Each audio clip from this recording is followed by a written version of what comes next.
আমি আমার অন্তঃস্থল থেকে তাবলিগ জামাতের এই খেদমতকে স্বাগত জানাই। আগামীর বাংলাদেশে ইসলামপন্থীদের সাথে এটা একটা বড় কার্যক্রম হবে এবং সবচেয়ে বড় কথা, তাবলিগ জামাত ওই সমস্ত মানুষের কাছে যায় যারা শ্রমজীবী, একবারে ইলিটারেট, কোনো লেখাপড়া জানে না, কোরআন পড়তে জানে না, এমনকি কালেমাও পড়তে পারে না, তাদেরকে এটা শেখাচ্ছে। আমি এটাকে ধন্যবাদ জানাই।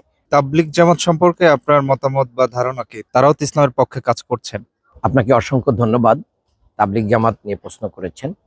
আপনারা জানেন যে তাবলিগ জামাতের যে কর্মসূচি আছে, তাদের যে ছয় অসুল আছে, এর ভিতরে তারা যে কাজগুলো আমাদের এই সমাজে করে যাচ্ছে, তার ভিতরে সবচেয়ে বড় জিনিস হচ্ছে দাওয়াত।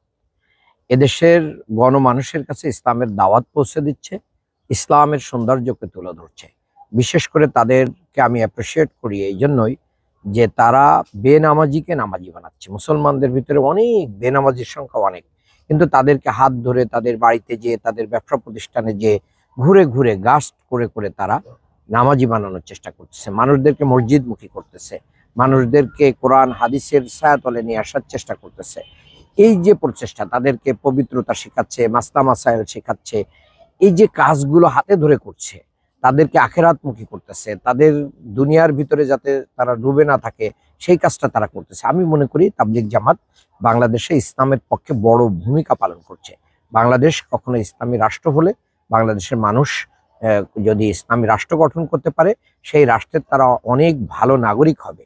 যে কাজটি একজন রাষ্ট্রের প্রধানের দায়িত্ব, যে আল্লাযিনা ইম্মাক্কান্নাহুম ফিল আরদি আকামুস সালাত ওয়া আতাউজ যাকাত, যে আমি যদি তোমাদের কে রাষ্ট্রীয় ক্ষমতা দিই তাহলে তোমাদের চারটি কাজ রয়েছে।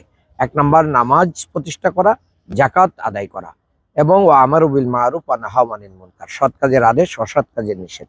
আমি মনে করি তাবলিগ জামাত নামাজি বানানোর জন্য, মানুষদেরকে ইসলামমুখী করার জন্য, মসজিদমুখী করার জন্য যে কর্মসূচি নিয়ে কাজ করছে, অনেকেই আমরা এটা করতে পারছি না। এই জন্য আমি আমার অন্তঃস্থল থেকে তাবলিগ জামাতের এই খেদমতকে স্বাগত জানাই।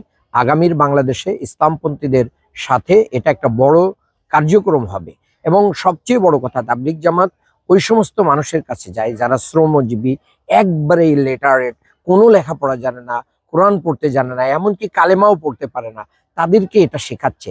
আমি এটাকে ধন্যবাদ জানাই এবং আমি বিশ্ববিদ্যালয়ের একজন শিক্ষক হিসেবে আমি এটা লক্ষ্য করছি যে বিশ্ববিদ্যালয়ে পড়ুয়া অনেক ছেলে মেয়েরাই কিন্তু নামাজ কিভাবে পড়তে হয় জানে না, পাঁচ ওয়াক্ত নামাজই পড়ে না। কাজে সেই জায়গা থেকে তাবলিগ জামাতের এই কার্যক্রম আমাদের বাংলাদেশের মানুষের জন্য ইসলামের পক্ষে একটা বিরাট খেদমত। আমি তাদেরকে ধন্যবাদ জানাই।